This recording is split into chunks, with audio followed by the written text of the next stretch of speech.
The air in the grand hall of the Vexian royal palace hung thick with the metallic tang of blood and the acrid sting of spent plasma fire. Smoke curled from shattered energy conduits embedded in the obsidian walls, casting long, dancing shadows that seemed to mock the silence following the brutal skirmish. On the cold, polished floor, amidst the wreckage of ornate furniture and the bodies of fallen Vexian guards and human marines alike, lay Corporal Joran Vale. His combat armor, once a proud gray and blue, was scorched black and rent open across his abdomen, revealing a wound that pulsed with a sickly, wet rhythm. His breath came in shallow, ragged gasps, each one a monumental effort that sent fresh waves of agony through his body. He could feel the warmth of his own life leaking out onto the stone, a chilling counterpoint to the burning pain in his gut. His vision blurred at the edges, the grand hall's vaulted ceiling swimming in and out of focus as the world began to narrow to a single, dark tunnel. He had been part of a desperate peace delegation, a fool's errand from the start. The Vexian Empire, a matriarchal society of tall, elegant humanoids with skin the deep violet of a twilight sky and hair like spun moonlight, had never truly wanted peace. They saw humanity as a chaotic, violent blight on the galaxy, and their queen, Lyrian, was its most formidable champion. The ambush had been swift and merciless. One moment, Joran was standing at attention beside his commanding officer. The next, he was diving for cover as plasma bolts turned his comrades into charred husks. In the chaos, he'd managed to drag a wounded Vexian noble, a young prince, away from a collapsing balcony, an act of instinctive decency that had cost him dearly. A stray shot from a Vexian pulse rifle had found its mark, and now he lay dying in the very heart of the enemy's power. His thoughts drifted to the muddy fields of his homeworld, to the smell of rain on dry earth, to a life that felt impossibly distant and simple. He was just a farm boy who'd signed up for the Corps to see the stars, not to bleed out on some alien throne room floor. A bitter laugh bubbled in his throat, tasting of copper. This was a stupid way to die. He closed his eyes, ready to let the darkness take him. But then, a presence. It wasn't the heavy tread of a Vexian soldier coming to finish the job. It was something else, graceful, powerful, and radiating an authority that seemed to still the very air. He forced his eyes open, his vision swimming until it settled on a figure standing over him. She was taller than any human woman, her form draped in robes of deep amethyst silk that shimmered with constellations of silver thread. Her skin was the rich, royal purple of her people, flawless and luminous even in the dim light. Her hair, a cascade of pure white, fell past her waist, framing a face of sharp, regal beauty.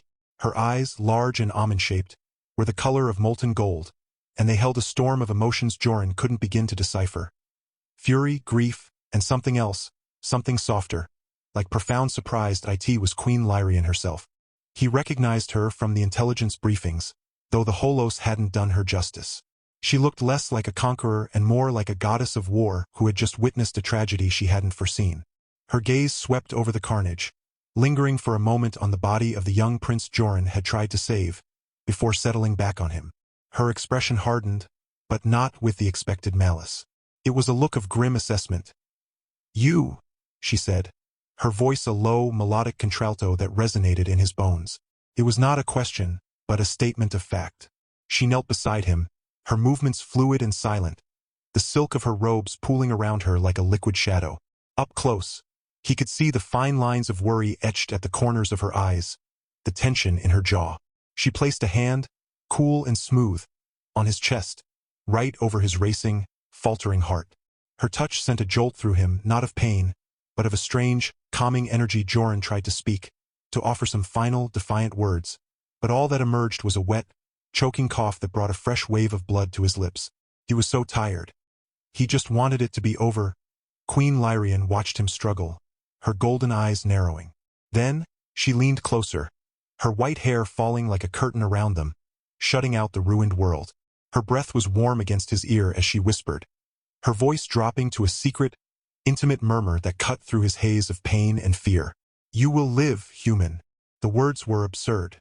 He was a dead man. He knew it in his marrow. Yet, there was a certainty in her tone, a power that brooked no argument. It wasn't a hope or a wish. It was a decree from a being who was used to having her will made manifest. Before he could process the impossibility of her statement, she pulled a small, crystalline vial from a hidden fold in her robe. Inside swirled a liquid that seemed to contain captured starlight, glowing with a soft, internal luminescence. With a deft motion, she uncorked it and pressed it to his lips. "Drink," she commanded, her voice brooking no refusal. He was too weak to resist. He parted his lips, and the liquid poured in. It was cool and sweet, like nectar, and it spread through him with an immediate, shocking warmth. The agonizing fire in his gut began to recede, replaced by a tingling sensation that knit his torn flesh together from the inside out. His vision cleared, the dark tunnel retreating. He could feel his heart, which had been stuttering like a dying engine, begin to beat with a strong, steady rhythm. It was a miracle, a violation of every law of biology he knew. Yet it was happening that as the healing elixir worked its magic, Joran's mind, now clearer, began to race. Why would the enemy queen, the architect of this massacre, save him? He remembered the prince. Had his futile act of mercy been seen? Was this some form of twisted repayment? Or was it something else entirely? Lyrian watched his face, her expression unreadable. She didn't offer an explanation. Instead, she rose to her full height, her posture regal once more, and clapped her hands once, a sharp, clear sound that echoed through the hall. From the shadows, two of her personal guard emerged, tall, silent women clad in sleek, dark armor. Their faces were impassive masks, their loyalty absolute. "Take him to the Sunstone Chambers," Lyrian ordered, her voice ringing with command. "See that he is given every comfort. He is under my personal protection. Harm him, and you answer to me." The guards bowed deeply and moved to lift Joran with surprising gentleness. As they carried him away from the scene of his near death, he kept his eyes on the queen. She stood alone in the center of the ruined hall, a solitary figure of immense power surrounded by the consequences of her own war. She met his gaze for a fleeting second, and in that instant he saw it again, the flicker of that softer emotion, the one he couldn't name. It was gone as quickly as it appeared, replaced by the mask of the monarch, but it left a seed of confusion and curiosity in his heart that was far more dangerous than any plasma bolt. The Sunstone Chambers were a stark contrast to the brutalist grandeur of the main palace. Here, the walls were made of a pale, honey-colored stone that seemed to absorb and radiate a gentle warmth. Large windows looked out over the sprawling, crystalline city of Vexia, its spires glittering under a sky dominated by 3 moons. Joran was placed on a bed of soft, woven fabrics that felt like clouds against his newly healed skin. He was given water that tasted faintly of minerals and fruit, and simple, nourishing food for 2 days. He was left mostly alone, tended to by silent, efficient servants who spoke no common tongue. He used the time to heal fully and to think. He replayed the ambush in his mind, the queen's face, her impossible words. He was a prisoner, but a privileged one. He was a guest, but in the home of his enemy. The paradox gnawed at him that on the 3rd day, Queen Lyrian returned. She was dressed less formally this time, in a simple tunic of deep violet that accentuated her powerful frame. She walked to the window, her back to him, looking out at her city. "You saved my son," she said, her voice quiet. Without turning around, Joran sat up straighter. "I didn't know who he was. I just saw someone who needed help." A small, humorless smile touched her lips. "In my experience, humans see only enemies. Your kind has a reputation for brutality and short-sightedness. You burn worlds for resources. You enslave weaker species. You bring chaos wherever your ships fly." She finally turned to face him, her golden eyes searching his. "And yet you, a simple soldier, risked your life for a Vexian child. Why?" "I'm not all of humanity," Joran replied, meeting her gaze squarely. "And you're not all of the Vexian Empire. I saw a kid about to get crushed. That's all." For a long moment, they simply stared at each other. 2 representatives of warring species trying to bridge an impossible gulf. Then Lyrian did something unexpected. She laughed. It was a rich, warm sound, completely at odds with the fearsome warrior queen he'd imagined. It transformed her face, softening its sharp angles, making her seem almost human. "My advisors will have my head for this," she said, shaking her head, her white hair shimmering. "Harboring a human, a soldier no less. They already whisper that my grief over my husband's death has made me weak, sentimental." "Your husband?" Joran asked, surprised. "He was killed in a border skirmish with your fleet 5 cycles ago," she said, her voice hardening again. "A pointless waste of life, just like this one." She gestured vaguely towards the direction of the Grand Hall. "This war is a machine, Corporal Vale. Once started, it is difficult to stop. There are too many who profit from it, too many whose pride is invested in its continuation. So why save me? Joran pressed. If I'm just another cog in that machine? Because you are proof that the machine can be wrong, she said, stepping closer. You are an anomaly, and in a universe of predictable violence, an anomaly is a precious thing. My son, Kalen, has not stopped speaking of you since he awoke. He says you called him kid, and told him to hold on. She looked at him, a new intensity in her eyes. You gave him hope in a moment of terror. That is a gift I cannot repay with mere life. Their conversation continued for hours, ranging from the politics of their respective governments to the simple pleasures of their homeworlds. Joran learned that Lyrian was not the warmonger her reputation suggested, but a ruler trapped by tradition and the expectations of her council. She spoke of her love for her son, her grief for her lost mate, and her deep, abiding fear for the future of her people if this war continued. In turn, Joran spoke of his home, his family, and his own doubts about the righteousness of humanity's galactic expansion. He found himself disarmed by her honesty, her intelligence, and the surprising flashes of dry wit that punctuated her serious demeanor. She, in turn, seemed genuinely fascinated by his perspective, his lack of pretense, and his stubborn human resilience. One afternoon, while walking in the palace's vast, bioluminescent gardens, Lyrian stopped before a grove of trees whose leaves glowed with a soft blue light. This is a memory grove, she explained. We plant a tree for every soul we lose. Each one holds a fragment of their essence. She pointed to a young sapling with particularly bright leaves. That one is for my husband. Joran felt a pang of sympathy. It's beautiful. It is a reminder, she said softly, that life, even when cut short, leaves a mark. Your act in the hall, Joran Vale, has left a mark on me, on my son, perhaps on the fate of our two peoples. He looked at her, standing there in the ethereal glow of the memory trees, her purple skin seeming to drink in the light, her white hair a beacon in the soft gloom. In that moment, he didn't see the alien queen, the enemy commander. He saw a woman burdened by grief and responsibility, yet still capable of compassion and wonder. The line between them, once so stark and clear, had begun to blur, not into nothingness, but into something new and uncertain. Their fragile peace was shattered a week later. A faction of hardline Vexian generals, led by the ruthless Commander Forlag, staged a coup. They believed Lyrian's mercy towards Joran was a sign of fatal weakness and a betrayal of their war against humanity. In the dead of night, they seized control of the palace's lower levels, cutting off communications and taking key personnel hostage. Joran was awakened by the sound of blaster fire and shouting. He found Lyrian in the central command chamber, her face set in grim determination as she barked orders to her loyalists. She was no longer the thoughtful queen of the gardens. She was a warrior once more, her eyes blazing with golden fire. They will not take my throne, she snarled. Nor will they use this human as a pawn against me. What can I do? Joran asked, his soldier's instincts kicking in. He felt a fierce, protective urge towards this woman who had saved his life and shown him a different way. Lyrian looked at him, a flicker of surprise and then resolve in her eyes. You know their tactics.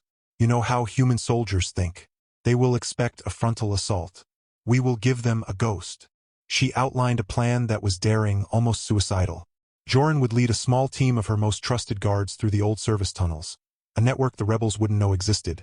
To flank them from behind while she held the main gate. It was a desperate gamble, but it was their only chance. As they prepared to move out, Lyrian placed a hand on his arm. Her touch was firm, grounding. Do not be afraid, Joran, she said, her voice low and steady. You have already proven your courage. Now prove your cunning. He nodded, a lump forming in his throat. He wasn't just fighting for his own survival anymore, or even for his species. He was fighting for her, for the fragile hope they had built together in these sun-drenched chambers. The battle in the service tunnels was a brutal, close-quarters nightmare of flashing blades and crackling energy weapons. Joran fought with a ferocity he didn't know he possessed, his movements guided by years of training and a newfound purpose. He thought of Lyrian's face, of her son Kalen's trusting eyes, and he pushed forward. When they finally burst into the rebels' rear flank, the element of surprise was total. The tide of the battle turned in a matter of minutes. Commander Forlag, cornered and furious, made a final, desperate lunge at Lyrian. But Joran was faster. He intercepted the blow, his own blade clashing against Forlag's with a shower of sparks. The two warriors locked in a deadly dance, human steel against Vexian alloy. Joran was outmatched in strength, but he was quicker, smarter. He remembered Lyrian's words about human unpredictability and used it to his advantage, feinting and dodging until he saw his opening.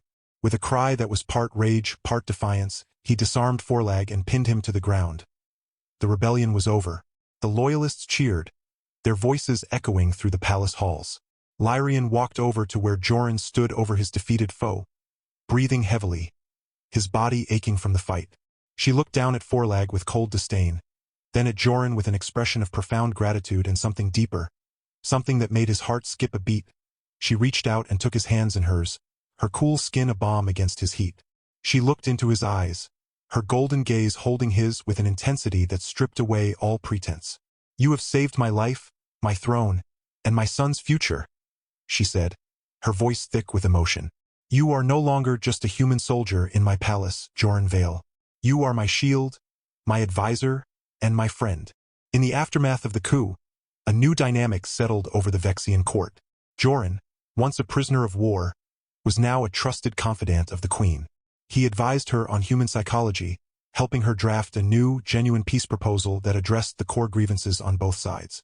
He spent hours with young Prince Kalen, teaching him simple Terran games and stories, forging a bond that transcended their species. And with Lyrian, their relationship deepened into a complex tapestry of mutual respect, shared strategy, and a growing, unspoken affection that colored every interaction. One evening, as they stood together on a high balcony overlooking the now peaceful city, Lyrian turned to him. The three moons cast a silvery light on her face, highlighting the vulnerability she so rarely showed. "The council is still wary of you," she admitted. "They see a human, a potential threat. But I see the man who chose kindness in a moment of chaos. I see the man who stood with me when my own people turned against me." She paused, her golden eyes searching his. "What is it that you want, Joran Vale? Now that you have helped me secure my throne, what is your desire?" He looked out at the alien city, a place that had become his unlikely sanctuary, and then back at the woman who had given him a second chance at life.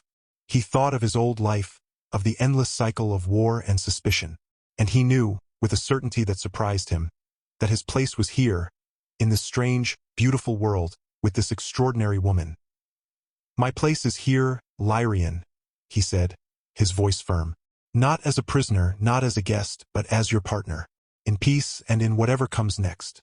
A slow, radiant smile spread across her face, the most beautiful expression he had ever seen. She stepped closer, closing the distance between them, her hand finding his once more. The future was uncertain, fraught with political intrigue and the ghosts of a long war. But in that moment, standing together under the alien stars, they had found something worth fighting for. Not just a truce, but a new beginning. The fragile peace Joran and Lyrian had forged was a house of cards in a hurricane. Their victory over Forlag's coup had been decisive, but it had only lopped off the head of a hydra. Two more were already growing in the shadows. The hardliners in the Vexian High Council, though publicly chastened, were far from defeated. They saw Joran not as a bridge to peace, but as a cancer at the heart of their queen's court, a human interloper poisoning her judgment with his alien sentimentality. Their first blow came not with weapons, but with whispers. Rumors began to slither through the palace corridors like venomous serpents. They spoke of how Joran had manipulated the grieving queen, how he used his influence over young Prince Kalen to secure his own position, how his presence was a direct insult to the memory of the late king. The whispers grew louder, bolder, until they became open challenges in the council chambers. Elder Matriarch Silva, Forlag's aunt and a woman whose face was a roadmap of ancient grudges, led the charge. "Your Majesty," Silva declared during a formal audience, her voice sharp enough to cut glass. "You parade this human before us as an advisor, a friend. But what is he, truly? A spy. His peace is a Trojan horse. He waits for our defenses to lower, for our people to forget their hatred, and then his fleet will descend upon us like a plague of locusts." She turned her cold, obsidian eyes on Joran, who stood silently beside Lyrian's throne. "His very blood is a pollutant in our sacred halls." Lyrian's response was ice-cold fury. "My son's life is in his debt, Elder Silva. My throne stands because of his courage. You would do well to remember that your own nephew's treachery would have seen us all dead or enslaved. But the damage was done. The council was divided, and Lyrian's authority, though absolute in theory, was now being tested in practice. To silence them, she needed more than just loyalty. She needed undeniable proof of humanity's goodwill. She needed a grand gesture. It was then that a message arrived from the Terran Alliance. It was a formal communiqué, its tone stiff and bureaucratic, but its contents were a death knell for their nascent alliance. A rogue Terran admiral, one who despised the idea of negotiating with purple-skinned devils, had launched a preemptive strike on a Vexian agricultural colony on the neutral world of Viridia. Thousands of civilians were dead. The message claimed it was a regrettable accident, a case of mistaken identity, but everyone knew it was a deliberate act of sabotage. The news hit the Vexian court like a supernova. The hardliners roared for war, their calls for Joran's immediate execution growing into a deafening chorus. Even some of Lyrian's loyalists looked at him with suspicion, their faith shaken. How could he vouch for a species capable of such wanton cruelty? Joran felt his world collapse. He had staked everything, his life, his honor, his future, on the belief that peace was possible. Now, his own people had betrayed that trust in the most horrific way imaginable. He stood before Lyrian in her private chambers, his face ashen, his voice hollow. "I am so sorry, Lyrian. I had no idea. I swear to you, this is not who we are." Lyrian was pacing, her white hair a furious storm around her shoulders, her purple skin seeming to darken with her rage. But her anger wasn't directed at him. "I know it isn't," she said, her voice low and dangerous. "This was designed to break us, to prove their point that we cannot trust each other." She stopped and faced him, her golden eyes blazing with a fierce, protective light. "They will not succeed. We will not let them." Her plan was audacious, born of desperation and a gambler's courage. She would not wait for the Terran government's weak apology. She would go to Viridia herself as a sovereign monarch, to oversee the relief efforts and to stand as a living symbol of Vexian resilience and, more importantly, forgiveness. And she would take Joran with her. "It is too dangerous," Joran argued. "The survivors will see you as the enemy. My own people might see me as a traitor." "Precisely," Lyrian countered. "That is why we must go. We must show them and our own people that our bond is stronger than their hate, that our choice is real." The journey to Viridia was a somber one. The once verdant colony world was now a scarred landscape of blackened fields and shattered domes. The air hung heavy with the smell of smoke and despair. When their shuttle landed, they were met not with gratitude, but with a wall of hostile stares from both Vexian survivors and the Terran military contingent sent to secure the site. Lyrian, however, walked forward without hesitation. She ignored the Terran officers and went straight to the Vexian refugees huddled in a makeshift camp. She knelt in the mud, her royal robes soaking up the filth, and spoke to them not as their queen, but as one of them. She shared their grief, listened to their stories, and offered what little comfort she could. Her presence, her humility, began to soften the hardest hearts. Joran, meanwhile, sought out the Terran commander, a grizzled veteran named Colonel Briggs who was clearly uncomfortable with the whole situation. "This wasn't my order, Vale," Briggs muttered, avoiding his eyes. "But I follow orders. You're fraternizing with the enemy. That makes you one of them in the eyes of a lot of good men and women back home." "I'm trying to stop there from being any more dead good men and women," Joran shot back. "On both sides." His chance to prove it came that night. A group of radical Terran soldiers, believing they were finishing the Admiral's work, attempted to sabotage the main water reclamation plant, the colony's last hope for survival. Joran, acting on a tip from a conflicted young private, intercepted them. The firefight was short and brutal. Joran was outnumbered, but he fought with the desperate strength of a man defending his future. He managed to disable their explosives and hold them off until Vexian security forces arrived. He was wounded again, a plasma burn across his shoulder, but he had saved the plant. When Lyrian found him, leaning against a ruined wall, catching his breath, she didn't say a word. She simply walked over, tore a strip from her own robe, and began to tend to his wound with the same quiet competence she'd shown in the Grand Hall weeks ago. The message was clear. Their fates were intertwined. His pain was her pain. His victory was her victory. The incident on Viridia became a turning point. News of the human soldier who had saved the Vexian colony's water supply, at great personal risk, spread like wildfire. It was a story the galaxy needed, a counter-narrative to the endless cycle of violence. Back on Vexia, the hardliners' arguments lost their power. How could they call Joran a spy when he had just saved thousands of their own people? But their enemies were not so easily vanquished. In their desperation, the hardliners turned to a darker path. They couldn't attack Joran directly, not anymore, so they targeted his heart. They discovered his one remaining vulnerability, his family back on Earth. Using illicit channels, they leaked false intelligence to a rival Terran faction, framing Joran as a defector who had sold out his homeworld to the Vexians. The message was clear.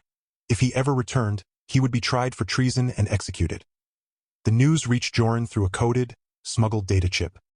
He read the report in his quarters, his hands trembling with a cold, helpless rage.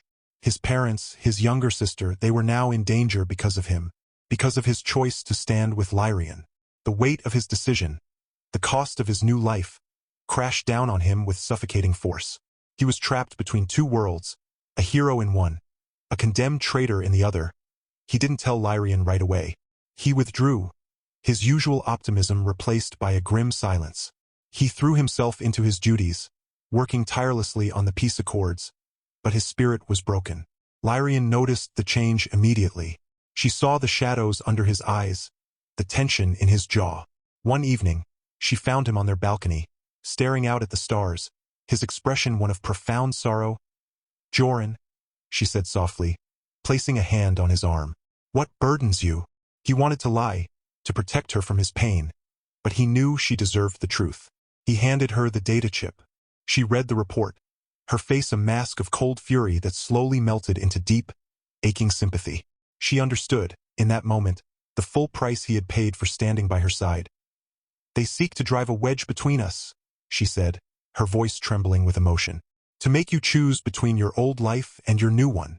She turned to him, her golden eyes filled with a fierce, unwavering love. "But I will not let them win. Your family is now my family. Their safety is my responsibility." Before he could protest, she had already set her plan in motion.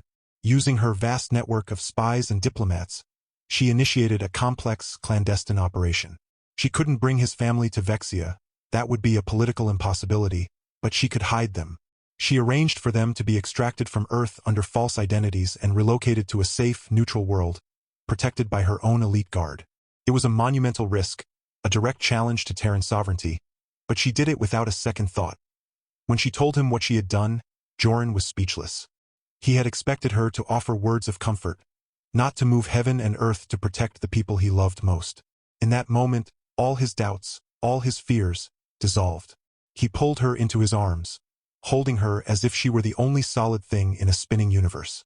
He had come to this alien world a dying soldier, and he was leaving it a man with a home, a purpose, and a love that defied the stars themselves. The war wasn't over. The politics were still treacherous, but they had faced the darkness together and emerged stronger. Their story was far from its final chapter, but for the first time, Joran knew exactly where he belonged. The path to peace, once paved with blood and suspicion, was now being walked hand in hand by a human soldier and a Vexian queen.